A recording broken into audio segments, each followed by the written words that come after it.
Assalamualaikum warahmatullahi wabarakatuh. Saya Aryo Wicaksono, mahasiswa Universitas Cyber Asia. Video ini dibuat untuk menyelesaikan tugas mata kuliah manajemen strategi. Nah, pada kesempatan kali ini, saya akan memberikan pendapat saya dari sudut pandang manajer atau pengambil keputusan di perusahaan CNN Indonesia. Terkait berita dengan judul, Akui soal PHK, CNN Indonesia bantah lakukan Union Plastik. Jadi, menurut berita yang dirilis oleh Tempo.co pada tanggal 4 September 2024, dengan judul Akui soal PHK, CNN Indonesia bantah lakukan union busting. Nah, pada intinya, isi berita tersebut adalah diawali dengan kronologi pada Selasa, 3 September 2024. Wakil pimpinan redaksi CNN Indonesia TV, Revolusi Riza Sulverdi, memberikan komentar dengan membenarkan bahwa proses PHK sudah jalan sejak tahun lalu. Hal ini dilakukan karena CNN Indonesia tengah dalam proses restrukturisasi organisasi. Ia mengklaim hak-hak karyawan yang dipecat pun juga telah diberikan, termasuk pesangonnya sudah sesuai dengan undang-undang. Dan berikutnya, Serikat Pekerja dengan nama Solidaritas Pekerja CNN Indonesia atau yang disingkat dengan SPCI, didirikan pada 27 Agustus 2024 sebagai wadah penolakan terhadap eh, perjuangan-perjuangan yang dilakukan eh, oleh para karyawan yang mendapatkan pemutusan hubungan kerja secara sepihak oleh CNN Indonesia. Nah, terdapat 9 karyawan yang tergabung dalam SPCI, lalu mereka menerima surat PHK secara sepihak yang dikirimkan melalui surat elektronik dan ditandatangani oleh HRD Yeni Tahir. Dan per tanggal 31 Agustus 2024, akses pekerjaan karyawan pun juga telah diputus. Dan menurut Taufik, PHK sepihak dilakukan oleh pihak CNN Indonesia dengan cara yang tidak patut dan melanggar Undang-Undang Ketenagakerjaan. Komentarnya adalah PHK langsung berlaku 1 sampai dengan 2 hari setelah diputuskan sepihak, padahal seharusnya 14 hari kerja. Oleh karena itu, Taufik mengklaim bahwa CNN Indonesia melakukan union busting yang bertentangan dengan pasal 28 huruf A Undang-Undang Nomor 21 Tahun 2000 tentang Serikat Pekerja atau buruh. Nah, Revolusi Riza Sulverdi juga membantah bahwa CNN Indonesia telah melakukan union busting kepada pekerjanya, khususnya kepada pekerja yang mendirikan SPCI. Revolusi Riza Sulverdi menyatakan bahwa di grup Transmedia tidak ada aturan yang melarang pendirian serikat pekerja. Dengan dasar itu, Revolusi Riza Sulverdi membantah bahwa CNN Indonesia telah melakukan union busting kepada pekerja yang mendirikan SPCI. Baik, kita masuk ke slide berikutnya. Nah, tadi inti beritanya sudah saya sampaikan dan sekarang masuk ke sesi pendapat saya sebagai salah satu manajer di CNN Indonesia, sudut pandangnya ya. Nah, baik, yang pertama saya di sini akan menyampaikan pendapat saya dengan sudut pandang dengan 5 perspektif. Yang pertama, saya awali dari perspektif analisis masalah, di mana masalah utama yang timbul diakibatkan oleh tuduhan pemutusan hubungan kerja secara sepihak antara CNN Indonesia dengan karyawan yang tergabung dalam SPCI, sehingga muncul tuduhan CNN Indonesia telah melakukan union busting. Nah, menurut saya, apabila sebagai sudut pandang manajer ya, prosedur yang dilakukan sudah tepat.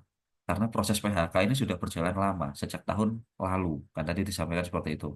Sudah berjalan sejak tahun 2023. Di mana dalam proses tersebut, PHK dilakukan karena CNN Indonesia tengah dalam proses restrukturisasi organisasi.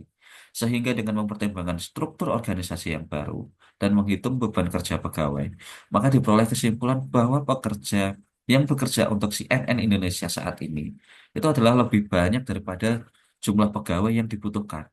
Sehingga itulah tadi kenapa PHK harus dilakukan.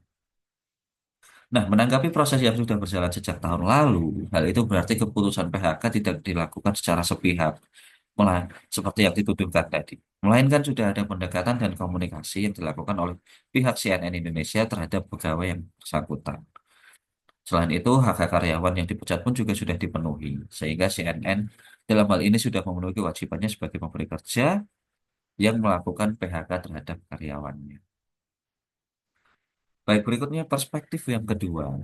Saya melihat melalui sudut pandang komunikasi dan transparansi, di mana dalam hal ini komunikasi yang jelas dan terbuka dengan seluruh pemangku kepentingan adalah hal yang penting dalam setiap situasi, khususnya yang melibatkan banyak pihak. Sebagai manajer, saya akan menekankan hal-hal terkait komunikasi harus dilakukan dan didokumentasikan dengan baik. Hal ini dilakukan untuk menghindari hal-hal yang tidak diinginkan, termasuk ketika sebuah masalah sudah menjadi perhatian publik dan terdapat perbedaan antara fakta yang disampaikan, yang terjadi di lapangan ya, eh, dengan apa yang disampaikan kepada publik. Hal-hal seperti ini harus dapat dijelaskan dan diluruskan sesuai fakta yang sebenarnya agar tidak merusak citra perusahaan, dalam hal ini adalah CNN Indonesia. Berikutnya yang ketiga adalah dari aspek etika dan tanggung jawab sosial. Pendapat saya adalah ketika seluruh keputusan dilakukan berdasarkan pertimbangan yang matang, tidak terburu-buru, serta tidak ada prosedur yang dilewatkan, dan juga tidak ada aturan atau undang-undang yang dilanggar, maka hal tersebut tentunya sudah sesuai dengan etika yang berlaku. Dan atas pelaksanaan tersebut dapat dipertanggungjawabkan secara hukum. Sikap hormat serta saling menghargai antar perusahaan dan karyawan dalam menyampaikan hal-hal sensitif seperti keputusan PHK juga turut harus diperhatikan dan hak-hak karyawan juga harus dipenuhi sebagai bentuk tanggung jawab perusahaan sebagai pihak pemberi kerja. Dan yang keempat, melalui perspektif strategi jangka panjang, di mana kesimpulan hasil rapat yang pada akhirnya memutuskan pelaksanaan restrukturisasi organisasi tentu berdasarkan pertimbangan yang matang dan sudah melibatkan banyak pihak untuk diajak berdiskusi dan berkoordinasi. Keputusan tersebut tentunya juga mempertimbangkan strategi jangka panjang demi keberlangsungan perusahaan. Nah, dalam menghadapi restrukturisasi organisasi, memang diperlukan banyak penyesuaian serta adaptasi, termasuk dalam hal jumlah karyawan yang dibutuhkan. Semakin sedikit, maka pemutusan hubungan kerja memang harus dilakukan. Hal ini demi tujuan utama strategi jangka panjang tadi, yaitu keberlangsungan perusahaan yang telah diperhitungkan sebelumnya. Dan yang terakhir, yang kelima, pendapat saya melalui perspektif pengukuran kinerja. Dalam hal pengukuran kinerja karyawan, tentu perusahaan harus memiliki standar yang jelas untuk melakukan hal tersebut. Yang mana hal ini sangat penting sebagai dasar melakukan evaluasi untuk menghitung kontribusi setiap karyawan terhadap perusahaan. Nah, dalam hal dilakukan restrukturisasi organisasi, hasil pengukuran kinerja karyawan tadi dapat dijadikan sebagai salah satu bahan pertimbangan untuk menentukan mana karyawan yang perlu dipertahankan dan mana yang tidak. Sehingga dalam hal pemutusan kinerja yang dilakukan oleh CNN Indonesia, ini sebetulnya sudah sangat berdasar.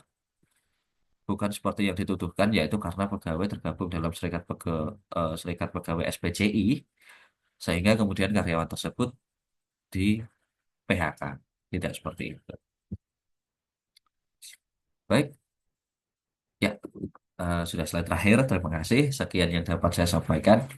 Semoga informasi ini bermanfaat. Izinkan saya Ari Wicaksono untuk pamit. Akhir kalam. Wassalamualaikum warahmatullahi wabarakatuh.